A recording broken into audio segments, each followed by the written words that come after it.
नमस्कार, आपके साथ मैं हूं आदित्य कुमार।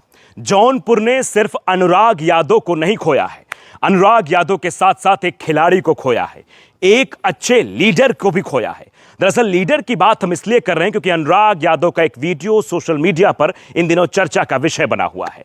दरअसल अनुराग यादव का यह वीडियो बहुत पुराना है। अनुराग यादव के उस वक्त का वीडियो है जब Anurag Yadav junior high school में पढ़ाई कर रहे थे।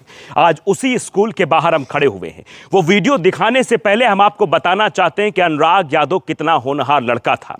लेकिन सियासतदान अनुराग यादव पर अपनी सियासी रोटी नहीं सेकना चाहते क्योंकि यह पूरा मामला सजाती है।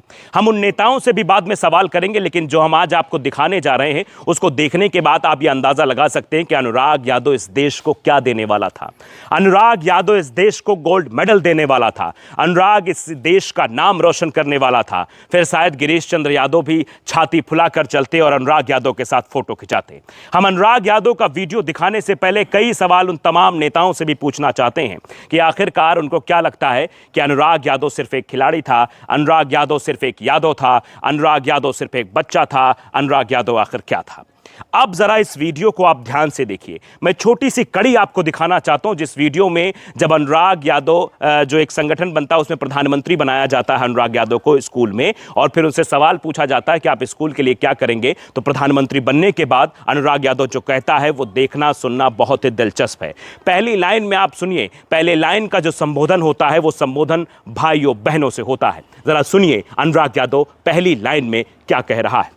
आदरणीय अनुराग जी के यहाँ जो इस विद्यालय के माननीय प्रधानमंत्री जी हैं, तो आदरणीय अनुराग जी।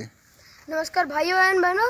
देखिए, हमारे विद्यालय में बहुत सी गंदगी आती पहले और हमारा विद्यालय बहुत ही गंदा लग रहा था। देखिए, अब हम जो हमारे भाई बंधु हैं, आप लोगों की इस सहायता से हम अपने विद्यालय को इतना सुंदर बना चुके हैं। और तो सुन लिया आपने, अनुराग यादव ने भाइयों बहनों से संबोधन किया है। दरअसल ये भाइयों बहनों नरेंद्र मोदी जी का नहीं है, ये भाइयों बहनों स्वामी विवेकानंद का है। अरे में ये कहा जाता है वो एक ऐसे युवा थे जब बोलते थे तो पूरा देश उनको सुनता था, और भाइयों बहनों का पहला संबोधन उन्होंने ही दिया था। और उसके साथ साथ आज भी जब राष्ट्रीय युवा दिवस मनाया जाता है तब भी उन्हीं के नाम पर ही मनाया जाता है, और कहा जाता है कि लोग उनको अपना आइडियल मानते हैं। तो आप समझिए, अनुराग यादव ने उनके संबोधन का इस्तेमाल किया था। लेकिन अगर इसे हम प्रधानमंत्री नरेंद्र मोदी के संबोधन से भी जोड़ें तो इसे अतिशयोक्ति नहीं कहा जाएगा। प्रधानमंत्री भी जब भी बोलते हैं तब भी भाइयों बहनों के शब्द से ही शुरुआत करते हैं। तो अनुराग यादव का यह संबोधन इतनी कम उम्र में इस तरीके से बच्चों के सामने रखना, यह दर्शाता है कि अनुराग यादव खिलाड़ी के साथ साथ एक अच्छा इंसान भी था और उसके साथ साथ एक अच्छी लीडरशिप क्वालिटी भी उसके अंदर थी। दूसरी सबसे बड़ी बात है, जब अनुराग यादव से इस बात को लेकर सवाल किया गया कि अनुराग यादव स्कूल के लिए क्या करेंगे, तो अनुराग यादव ने सबसे पहली बार स्वच्छता अभियान की बात की थी और अपने जो उनके सहपाठी थे उनकी भी सराहना की थी कि स्वच्छता अभियान में जुड़कर किस तरीके से काम किया जा सकता है और स्कूल को स्वच्छ और सुंदर बनाया जा सकता है। जरा ये लाइन भी आप ध्यान से सुनिए। जो हमारे भाई बंधु हैं, आप लोगों की इस सहायता से हम अपने विद्यालय को इतना सुंदर बना चुके हैं और इतना अच्छा लग रहा है। काफी अच्छा हो चुका है हमारा विद्यालय। भाइयों बहनों, आजकल देखिए हमारे विद्यालय में बहुत कम संख्या है और कुछ भाई बहन हमारे घर हैं, स्कूल नहीं आते कभी। उनके लिए हम एक योजना बनाए जिसका नाम हम दिए हैं स्कूल चलो अभियान। इसको भाइयों बहनों हम लोगों को खूब मेहनत से चलाना है और सब भाइयों बहनों के घर जाकर उनको प्रेरित करना है और कहना है भाइयों बहनों स्कूल चलो, मजबूत बनो। इस वीडियो में दिखाए गए, इस वीडियो में बताए गए संबोधन से इस बात का आप अंदाजा लगा सकते हैं कि अनुराग यादव की क्वालिटी आखिरकार क्या थी। हम आज भले ही बड़ी बड़ी बातें कर रहे हैं, नेता भी आते हैं, स्थानीय नेता आते हैं, अपना संबोधन देते हैं, चले जाते हैं, मीडिया को बाइट देते हैं, चले जाते हैं, लेकिन शायद उनको इस बात का इल्म नहीं है कि उन्होंने आखिरकार क्या खो दिया है। उन्होंने अनुराग यादव के रूप में एक बड़ा लीडर खो दिया है। उन्होंने अनुराग यादव के साथ साथ एक बड़ी सोच को भी दबा दिया है। दरअसल रमेश यादव तो हत्यारा था, लेकिन जब सवाल पूछे जाते हैं तो सवाल प्रशासन पर भी खड़े होते हैं कि प्रशासन की नाकामी की भेंट चढ़ जाता है एक लड़का, और वो लड़का इतनी अच्छी सोच का था, सफाई से रिलेटेड सोच रखता था। वो कहता था कि हमें एक नई दिशा में काम करना है, हमें देश को आगे ले जाने में काम करना है। और आप जानते हैं कि खिलाड़ी की मानसिकता अगर ऐसी हो जाए तो फिर देश किस दिशा की ओर जाएगा, इसका आप अंदाजा लगा सकते हैं।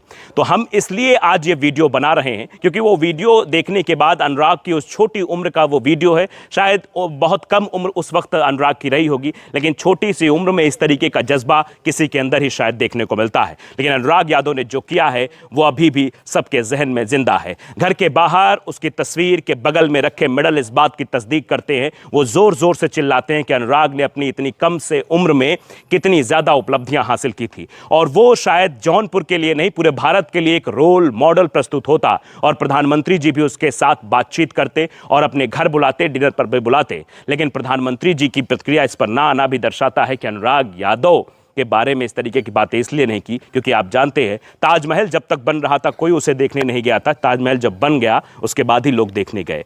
अनुराग यादव तो अभी उस फेज में था कि वो बनने की ओर आगे बढ़ रहा था। वो ऐसे फेज में था जहां उसे अभी नई ऊंचाइयों पर जाना था और देश का नाम रोशन करना था। पिता को भी इस बात का गर्व था। पिता की आंखों के आंसू अभी तक इसलिए नहीं सूखे क्योंकि पिता कहता था कि बेटा तुम जिस तरीके से कैरियर पर फोकस कर रहे हो ऐसे ही फोकस करते रहो, अपने काम से काम रखो।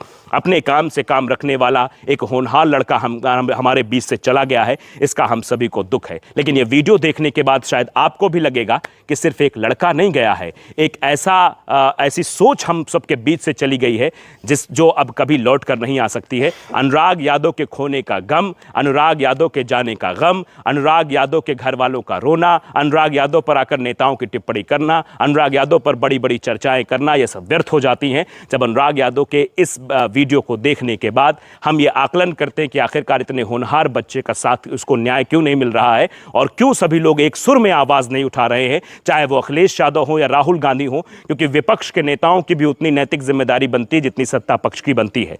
हम सवाल सत्ता पक्ष से पूछते हैं तो अलग तरीके के लोग कमेंट करते हैं, हम जब सवाल विपक्ष के नेताओं से पूछते हैं तो अलग तरीके कमेंट करते हैं। लेकिन वो कमेंट करने वाले लोग अपने आप को अपनी राजनीतिक पार्टियों से इतर रख के देखें तो वे समझेंगे कि अनुराग यादव नहीं बल्कि अनुराग एक नए अनुराग को जगाने वाला था। प्रेम की लौ लेकर जो वो आगे बढ़ रहा था, खेल में अच्छा प्रदर्शन कर रहा था और लोगों को अच्छी सीख दे रहा था, वो हमारे बीच अब नहीं है।